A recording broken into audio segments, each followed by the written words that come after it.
Assalamualaikum warahmatullahi wabarakatuh. Saya Naili Faikoh NIM 2217108. Hari ini saya akan mempresentasikan laporan kegiatan KKN saya selama 45 hari di Desa Jeruksari.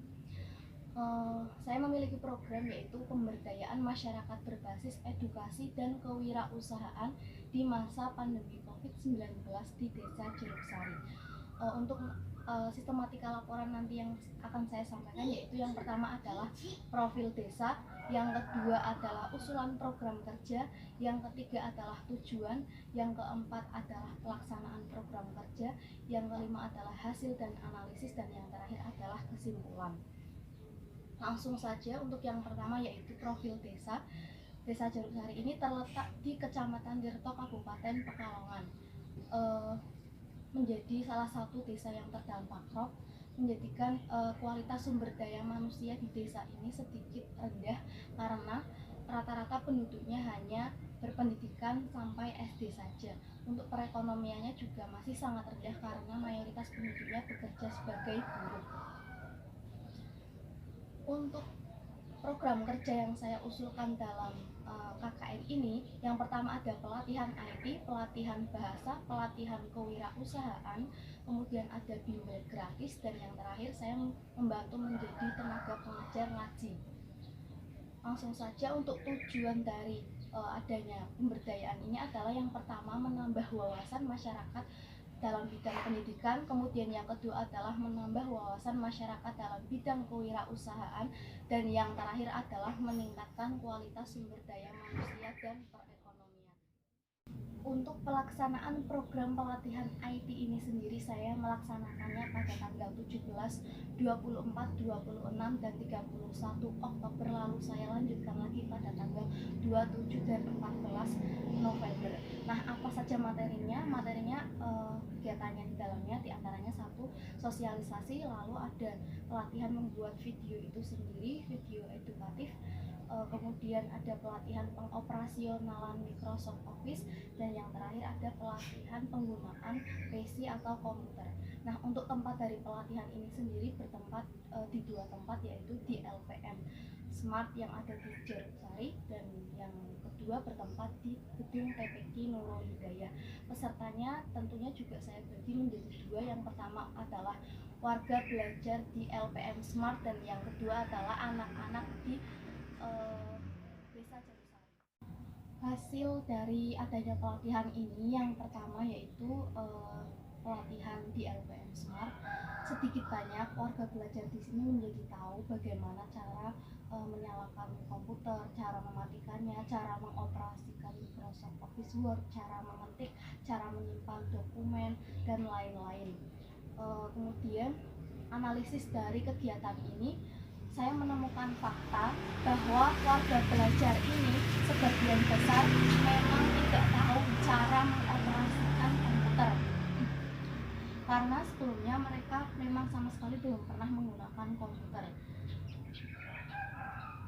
Kemudian untuk hasil dan analisis dari kegiatan pelatihan IT dengan membuat video edukatif, hasilnya anak-anak ini jadi tahu apa itu video edukatif dan bagaimana cara membuatnya, dari mulai proses awal yaitu menentukan materi yang akan dijadikan sebagai video, lalu proses editing sampai finishingnya. Mereka juga secara tidak langsung dalam praktik pembuatan video edukatif ini juga bisa mempraktikkan ilmu yang mereka dapat dari pelatihan bahasa Arab dan bahasa Inggris yang juga saya berikan kepada mereka. Analisis dari pelatihan IT pembuatan video edukatif, antusias anak-anak dalam pelatihan ini sangatlah besar, terlihat dari semangat mereka ketika mereka mengikuti pelatihan ini. Kemudian mereka ini sebenarnya sering menonton video-video di YouTube selama ini, tapi mereka hanya menjadi passive viewers. Nah, dengan adanya pelatihan ini, saya berharap mereka nantinya bisa membuat video berkonten edukatif sendiri, kemudian bisa mereka upload di sosial media atau di YouTube mereka masing-masing. Kemudian untuk pelaksanaan program kerja pelatihan bahasa, program ini saya lakukan pada tanggal 13, 14, 20, 21, dan 27 Oktober, lalu pada tanggal 28 Oktober juga, dan saya lanjutkan di tanggal 10 dan 11 September. Untuk materi yang saya berikan dalam kegiatan pelatihan bahasa ini diantaranya adalah kata ganti dalam bahasa Arab dan bahasa Inggris, kemudian ada part of speech dalam bahasa Arab dan juga Inggris, kemudian saya juga memberikan tips mengimprovisasi skill bahasa Inggris mereka, lalu saya juga memberikan materi tentang spelling, kemudian kita juga melakukan praktik percakapan dengan tema al-madrasah, asking next lesson, dan asking opinion. Untuk tempat dari pelatihan bahasa ini sendiri bertempat di Gedung TPQ Nurul Hidayah, dan pesertanya adalah anak-anak di Desa Jerusari yang masih sekolah SMP dan SMA. Hasil dari pelatihan bahasa Arab dan bahasa Inggris ini, anak-anak ini menjadi tahu kosakata dalam bahasa Arab dan bahasa Inggris, kemudian mereka juga memiliki pengalaman baru mempelajari bahasa Arab, karena ternyata mereka semuanya belum pernah mempelajari bahasa Arab sama sekali. Mereka juga menjadi percaya diri untuk bisa berbicara dalam bahasa Arab dan bahasa Inggris karena kita sering melakukan praktik-praktik percakapan dalam pelatihan bahasa ini. Nah, analisisnya dalam kegiatan ini, ternyata kebanyakan dari anak-anak pelatihan bahasa ini memang sama sekali belum pernah mempelajari bahasa Arab sebelumnya. Lalu mereka menganggap pelajaran bahasa Inggris itu adalah pelajaran yang sulit karena pengucapannya susah, dan mereka juga cukup kesusahan dalam memahami teks-teks dalam bahasa Inggris. Kemudian untuk pelaksanaan program kerja pelatihan kewirausahaan, program ini saya laksanakan pada tanggal 14, 16, 25, dan 30 Oktober, lalu saya lanjutkan pada tanggal 6, 12, 13, 19, dan 20 November. Dalam pelatihan ini kegiatannya yaitu tentu saja membuat produk masker organik berbahan dasar lidah buaya dan peluang dari proses awal mulai mengupas, memotong, memarut, menumbuk, kemudian proses pengemasan. Lalu saya juga memberikan pelatihan tentang cara mendesain label merek, dan juga saya memberikan pelatihan bagaimana cara memasarkan produk tersebut. Nah, untuk tempat dari pelatihan kewirausahaan ini sendiri yaitu bertempat di rumah Ibu Faizah, salah satu kader Desa Jerusari, juga bertempat di rumah-rumah peserta pelatihan. Peserta pelatihannya sendiri ada dua, yang pertama yaitu ibu-ibu rumah tangga, dan yang kedua adalah anak-anak muda yang ada di sini.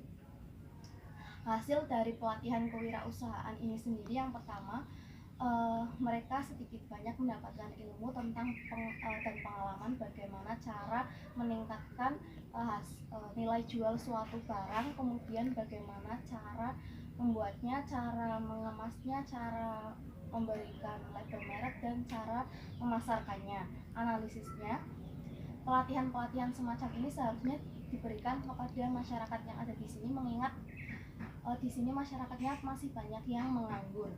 Kemudian mindset mereka bahwa mereka itu harus bekerja di sebuah perusahaan atau pabrik itu harus diubah, karena mereka harus memiliki jiwa produktif, jiwa kewirausahaan, dan akan alangkah lebih baiknya mereka bisa menciptakan lapangan kerja untuk sesamanya. Kemudian program yang keempat yaitu bimbingan belajar gratis. Program ini saya laksanakan pada tanggal 12, 13, 14, 15, 20, 21, 22, dan 27 Oktober. Lalu saya lanjut lagi pada tanggal 5, 10, 11, dan 12 November. Kegiatannya tentu saja mendampingi anak-anak belajar selama mereka belajar dari rumah, dan saya juga membantu mereka mengerjakan tugas-tugas dari sekolah. Bimbel gratis ini bertempat di rumah-rumah warga. Kemudian untuk pesertanya saya khususkan untuk anak-anak sekolah dasar dan juga TK. Hasil dari adanya bimbingan belajar gratis ini, yang pertama tentu saja adanya aktivitas belajar antara anak-anak dengan teman-temannya dan juga dengan saya. Jadi mereka tidak hanya menghabiskan waktu mereka untuk bermain saja selama mereka belajar dari rumah. Kemudian adanya peningkatan semangat belajar karena mereka belajarnya bersama teman-teman mereka. Kemudian berkurangnya beban orang tua karena orang tua ini harus mendampingi anak-anaknya selama mereka belajar dari rumah. Karena tentu saja orang tua ini memiliki keterbatasan waktu dan lain-lain.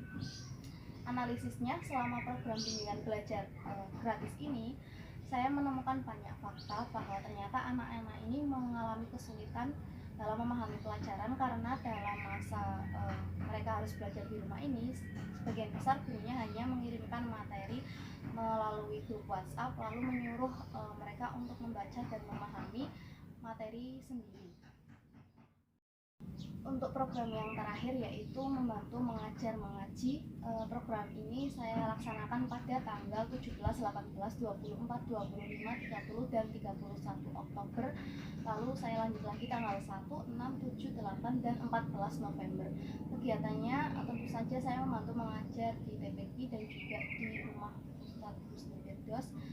Saya mengajar sorof, fikih, saya juga membantu mengajar ngaji Al-Quran, tempatnya di Madrasah Diniyah Nurul Hidayah dan di tempat rumahnya Ustadz Husni Firdaus. Pesertanya sendiri tentu saja santri dari Madrasah Diniyah Nurul Hidayah dan juga anak-anak yang mengaji di rumah Ustadz Husni Firdaus. Hasil dari adanya saya membantu mengajar ngaji, hasil yang signifikan terlihat yaitu adanya penerapan metode baru dalam pembelajaran sorof, yaitu membaca tasrifan dengan nada lagu, menjadikan bertambahnya semangat belajar santri di Madrasah Diniyah Nurul Hidayah ini. Sedikit demi sedikit mereka juga mulai memahami tentang apa yang mereka pelajari selama ini. Nah, analisisnya ternyata meskipun anak-anak di Madin ini mempelajari kitab-kitab seperti Nahwu, Shorof, ternyata mereka juga masih mengalami kesulitan untuk membaca absahan atau makna dari sebuah kitab. Nah, untuk anak-anak yang ngaji di Ustadz Husni Firdaus sendiri yang mereka mengaji Al-Quran itu banyak ditemukan bahwa mereka sering melakukan kesalahan baik dalam segi tajwid dan juga makhrajnya.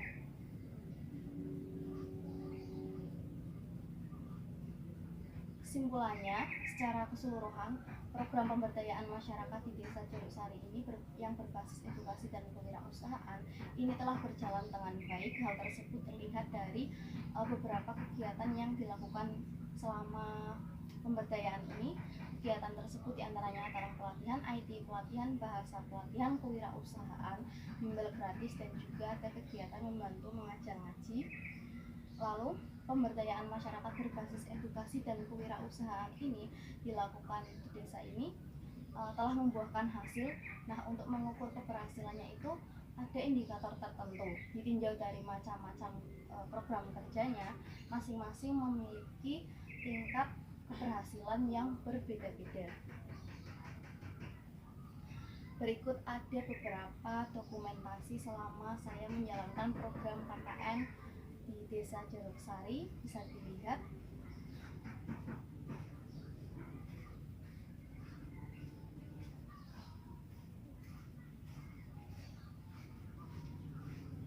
Mungkin cukup sekian presentasi laporan hasil KKN saya selama 45 hari di Desa Jeruk Sari.